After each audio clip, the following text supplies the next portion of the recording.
کفل ایک شخص تھا، وہ ہر رات ایک نئی عورت کو بلاتا تھا اپنے بستر پہ اور لاکھوں دینار دے دیتا تھا. ہر رات اس کی ایسی گزرتی تھی، ہر رات ایسی گزرتی تھی. ایک رات ایک عورت اس کے پاس لائی گئی اور جب وہ بسترے پہ آئی اور یہ اس کے قریب ہوا تو وہ رونا شروع ہو گئی. تو اس نے کہا کیا ہو گیا؟ میں نے تجھے کوئی زبردستی بلایا ہے؟ کوئی جبر کیا تیرے اوپر؟ تو اپنی خوشی سے میرے بستر پہ آئی ہے اور اتنے لاکھوں درہم میں تجھے دے رہا ہوں ایک رات کے، تو رونے کی اس میں کیا بات ہے؟ اس نے کہا کفل میں بازاری عورت نہیں ہوں، مجھے بھوک نے مجبور کیا اس بستر پہ آنے کے لیے، میرے بچوں کے بھوک مجھ سے برداشت نہ ہوئی. ہاں جب مالدار زکوٰۃ نہیں دیں گے تو پھر غریبوں کی بیٹیوں کی چادریں ایسی نیلام ہوتی رہے گی. جب ہم زکوٰۃ اور صدقے کو روک لیں گے پھر یہ غریبوں کی جو عزتیں لوٹی جا رہی ہے یہ ہماری وجہ سے ہو رہا ہے کہ ہم نے مستحق کو نہ دیکھا، جس نے آگے ہاتھ کیا ہم نے اس کے ہاتھ پہ رکھ دیا. مستحق کو تلاش کر کے اپنے زکوٰۃ کو اپنے صدقات کو خراب نہ کیا کرو، مستحق کو تلاش کیا کرو. اپنے رشتہ داروں میں، اپنے بہن بھائیوں میں سب سے پہلا حق اپنے رشتہ داروں کا بنتا ہے. ہمارے اپنے رشتہ دار بھوک سے مر رہے ہیں، ہم لاہور والے کراچی جا کے زکوٰۃ دے رہے ہیں. اس لیے سب سے پہلے اپنے دوستوں، اپنے رشتہ داروں میں اور ایسے انداز سے ان کی خدمت کرو کہ ان کو بھی پتہ نہ چلے. کل میں ایک واقعہ پڑھ رہا تھا، ایک بہت بڑے اللہ کے ولی ہے، اس وقت بھی زندہ ہے. تو انہوں نے کہا جی ہمارے ہمسائے، ہمارے محلے کے اندر ایک غریب عورت رہتی تھی، وہ گھر آتی تھی تو میری والدہ اس کی خدمت کر دیتی. ایک دفعہ اس نے گھر بدلا، کسی اور محلے میں چلی گئی تو والدہ نے پوچھنا شروع، وہ عورت کہاں گئی؟ کئی مہینوں سے نظر نہیں آ رہی.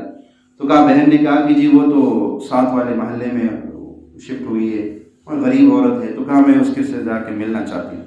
کہا میری بہن ہمشیرہ اور والدہ دونوں چلی گئی. تو انہوں نے کہا آپ نے کیوں ملنا ہے، کیا کہنا؟ کہتے میں نے ویسے اس سے ملنا ہے، بس ویسی بات. کہا وہاں گئی اور اس سے ملی، ملاقات بھی ہوئی. واپسی پہ جب والدہ کی موت کے بعد پتہ چلا، اس عورت نے بتایا کہ آپ کی والدہ جو آئی تھی مجھے 10,000 روپے دے کے گئی اور اس انداز سے دیے کہ بیٹی کو بھی نہیں پتہ چلا، گھر میں بھی کسی کو نہیں پتہ چلا کہ ماں نے 10,000 دے دیے. وہاں اللہ کے لیے جو بندہ کرتا ہے نا، وہ پھر کسی کا وہ نہیں کہتا ہے میرا نام لو، یہ کرو وہ کرو. ایسے انداز سے اس نے دی.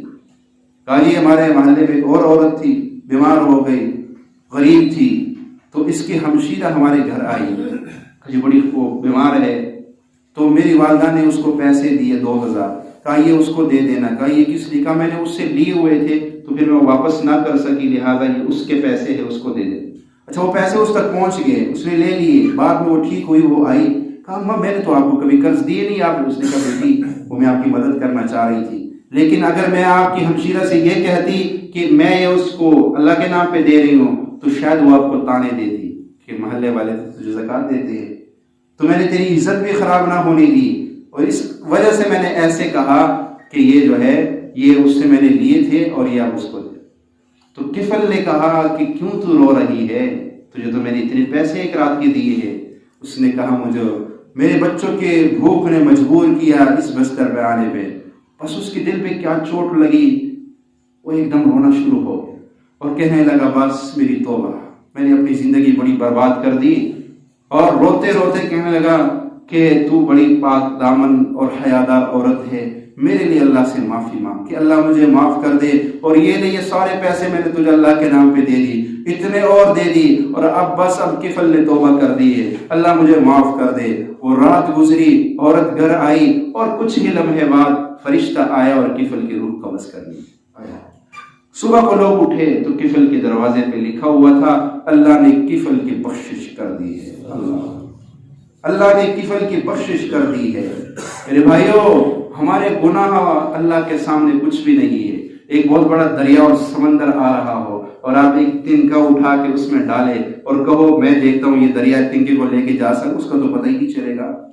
تنکے کا دریا کے پانی کے سامنے پتہ چلتا ہے؟ پتہ ہی نہیں چلتا. اس کو تلاش کرنے کے لیے جتنی مشینریاں لگا لو وہ تنکا آپ کو دوبارہ نہیں ملے گا. اللہ کی رحمت تو سمندر کی طرح ہے اور ہمارے گناہ تنکوں کی طرح ہے، پتہ ہی نہیں چلے گا. لیکن اللہ دیکھنا چاہتا ہے کہ میرے بندہ مجھ سے دل سے معافی مانگ رہا ہے یا اوپر اوپر سے کہہ رہا ہے. اس لیے اللہ کے سامنے رونا، آہوزاری کرنا یہ اللہ کو اتنا پسند ہے کہ اللہ کہتے ہیں وَمَن يَعْمَلْ سُوءًا أَوْ يَظْلِمْ نَفْسَهُ، جو کوئی شخص برا عمل کرے یا اس نے اپنے اوپر ظلم کیا ثم یستغفر اللہ پھر وہ معافی مانگے تو یجد اللہ غفور الرحیم وہ مجھے بخشنے والا اور مہربان ہی پائے گا.